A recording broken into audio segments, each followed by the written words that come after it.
Before you start looking for travel contracts, it's very important to ask yourself two questions. The first question is, what are your goals as a travel nurse? And the second question is, what are you willing to do and what are you not willing to do? These two questions are very important because travel contracts vary so much. There's so many different options and they all can look just slightly different or very different depending on what you're looking for and what is being offered at that time.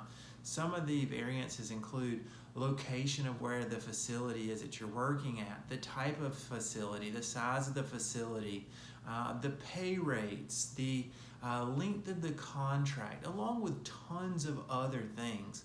When you start getting bombarded or having tons of different options at contracts, if you don't know what you are truly looking for, this can be overwhelming and very hard to deal with. So question number one, we're going to talk about what are your goals as a travel nurse. It's okay to have several goals, but what I'm encouraging you to do is to prioritize your goals as far as what will make you the most happy as a travel nurse. A few of the goals that a lot of travel nurses have, the first one that comes to mind is financial goals. You know, they're maybe looking to pay off a bunch of debt, or maybe they're looking to retire early, or maybe they're looking to make a big purchase or to create generational wealth. This is important to a lot of travel nurses. I think the second goal I see very often is the growing as a nurse, expanding your experience as a nurse. They want to grow and go around and see how things are done differently from facility to facility. So that is number two. Number three is the adventure. Travel nursing is definitely an adventure. I've worked in 4 or 5 different states in my 5 years as a travel nurse. I've met tons of different people. I've taken care of so many different cultures of patients. I've learned so much. I've definitely learned that there's more than one way to do several different nursing skills. So this is stuff that has definitely improved my ability as a nurse and grown my foundation as a nurse as well. I think the fourth thing, and this was kind of a big one for me as well, was the self-confidence. I wanted to prove to myself that I could actually do it. You know, there's something about kind of leaving your home, leaving your friends, your comfort zone, and traveling hundreds of miles away, or maybe, you know, it's only a short distance, but still, it was something that I wanted to do to prove to myself that I could do it. So these are some common goals, plus some goals that I had as well and still have as a travel nurse. I want you to take a second and to think about, what are your goals? Write them down, because it's very important. You need to remember these and to keep this in mind when you're looking for travel contracts. The second question, let's not forget about it, is what you are willing to do and not willing to do.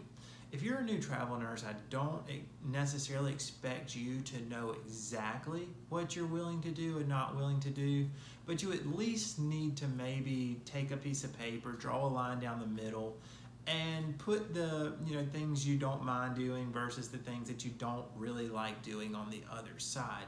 This could be day shift versus night shift. This could be traveling out of state versus staying in state. The hospital size, what types of hospitals do you like? Maybe you've been working at a smaller hospital and that's what you're comfortable with, versus a huge 1,000-bed hospital in a massive city. So these are all things, at least just decide what you prefer and what you do not prefer, because these things will all help you decide on which contract is best for you. So again, like I encourage you to write your goals down and rank them if possible. And then as well as what you prefer to have in your contract and what you don't. And then things that you're able to compromise on as well, because you likely won't always be able to find your perfect contract. Your top goal might be financial. You see this super high paying contract over here, but maybe it's night shift and you prefer days, but maybe the pay is high enough you're willing to deal with night shift for 4 weeks or 8 weeks.